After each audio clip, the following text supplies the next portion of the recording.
I'm honored tonight to introduce you to Stuart R. Bell, President of the University of Alabama. I began working with Dr. Bell 2 years ago when he was Executive Vice President and Provost at LSU, and I became Vice President for Strategic Communications. Ironically, when he interviewed me at LSU, I thought his interview was the one I had blown, but I guess I didn't blow it too badly. While he's an engineer by discipline, what struck me most about him, and you'll appreciate this, is that he is also a great communicator, and that's not usually a combination that you see. Communications is always top of mind with him, always. We worked together at LSU for just 7 months when he was named president at the University of Alabama. When he announced he was leaving, I was excited for him and for Susan, but I was disappointed that I would no longer get to work with them. When he asked me to join him at Alabama, I jumped at the chance to follow someone who is not only so dedicated to his profession, but is also so inspirational on both a personal and a professional level. Those of you who know him know exactly what I'm talking about. The first time I met the deans at the University of Alabama, they asked me to tell them about Stuart Bell. He was still a brand new president at that time. I replied, "He's the most thoughtful, generous, and kind man I've ever worked with. He is a leader in the fullest sense of the word. He is someone you want to follow and emulate. He is the kind of man who leads by example with his character, his work ethic, and his passion for students and his family." The room got very quiet until one dean spoke up and said, "Wow." I can honestly say that I learned something every single day from Stuart Bell, and he's one of the most genuine people you'll ever meet. But you can't talk about Stuart Bell without mentioning his wife, Susan. She is indeed the wind beneath his wings. Susan, would you please stand?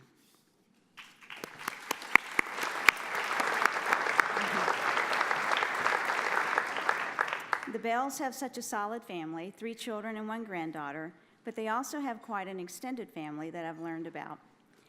They stay in touch with students they've mentored over the years. In fact, I understand there is a standing invitation for any of them to stop by when they're passing through Alabama, and quite a few of them end up spending the night at the President's Mansion at the university. Daniel O'Donnell is here with us tonight. I think Daniel is over here. There you are. He also knew the Bells when he was a student years ago, and Daniel, you might want to take them up on that invitation, by the way. The Bells are welcoming, hospitable, and generous people. Several of you may have seen the New York Times article last weekend and know that Dr. Bell goes on a lot of student recruitment trips in his role as president, not only in Alabama, but to Texas, Connecticut, Tennessee, and all over the country. And he invites students that he interacts with to come by and see him when they come take their campus tour, and they take him up on that. They bring their moms and their dads to see the president in his office, and guess what? They end up enrolling at the University of Alabama. How could they not? I heard about one of Dr. Bell's former students this summer. I saw on his calendar he was planning a long weekend, and I asked where he was going. He said Kansas. Well, being a communicator, I'm the inquisitive type, so I wanted to know why they were going to Kansas, and I asked why he and Susan were going to Kansas.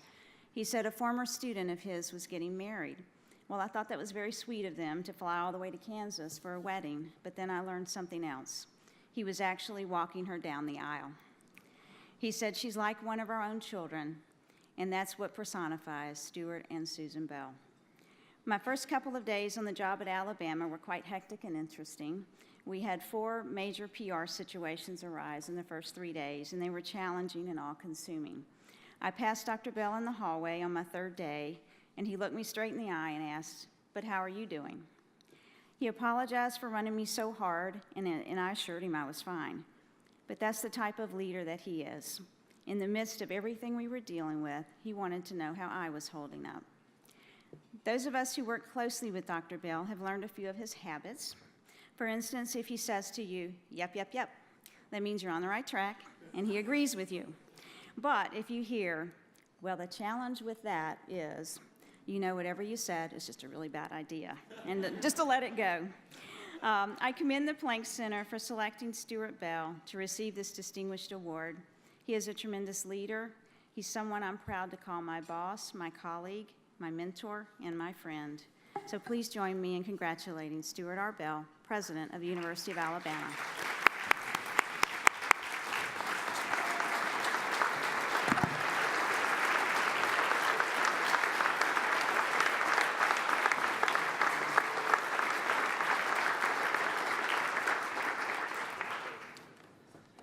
what a great evening. I'm truly humbled and honored to be here in the Plank Center. What a wonderful night that we all share in the honors that are being given tonight. In mentoring, I can assure you, in my life, I've had so many great fortunes to have great mentors, but also when you have colleagues like those that I have at the University of Alabama, it's a great place to be and to mentor. And Linda, you really did do a great job at that interview, so you can stop thinking about that. Well, again, it's great to be with you all tonight, and as we think about public relations and mentorships, I think about a university, and public relations in today's world have certainly changed a lot over the last even couple of decades.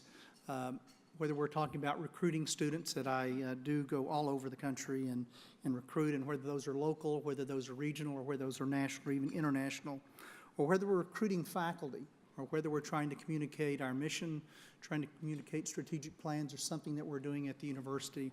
What we do in communications and public relations is so different because we're so digitally connected. And as a group of constituencies, I think that's a great segue into talking about mentorship and what we do. And again, whether we're a corporate or whether we're looking at a university, its mentorship is developing the people that we have around us. I believe for genuine and effective mentorship, and I think I've already heard it here tonight, is I believe that you must truly enjoy, you must value, and you must have a passion for those around you. For those of us who have children, and what a great testament we heard just a few moments ago.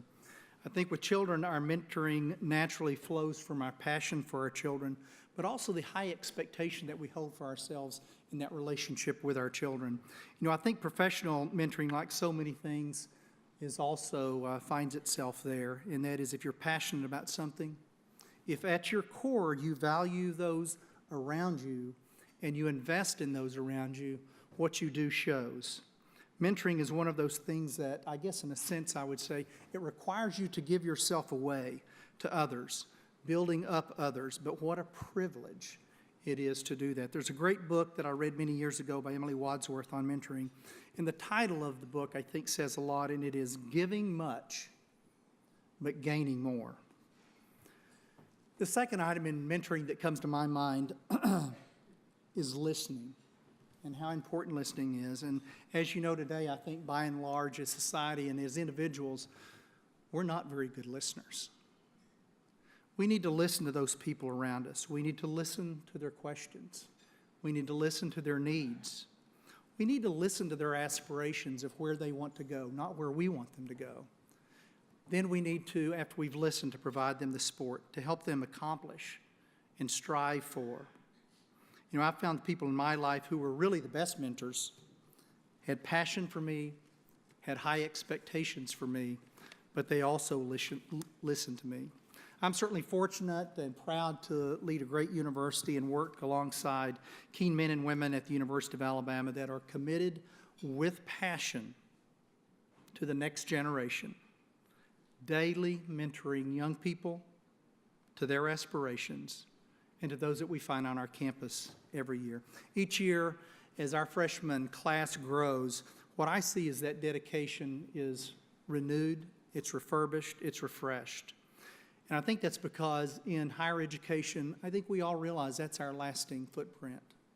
If I were to say anything we do at a university, it is mentoring. It is taking our colleagues, it's working with our young people, again, helping them not just dream, not just aspire, but to be able to encourage them that they can reach those great aspirations. And what a noble mission the Plank Center has had for many years, and holds that purpose, I think, as you lift up just a few people maybe tonight, but quite frankly, this room is filled with so many great mentors, or maybe mentors to come. So thank each of you all for this evening. Thank you for the dedication that each of us has talked about tonight, but again, around the tables that each of us live every day. A better tomorrow for those that we are blessed with being able to mentor, and for those mentees that we have, hang in there. You can achieve anything that you want to do. Surround yourselves with other great people, and your aspirations will come true. Thank you again, and good evening.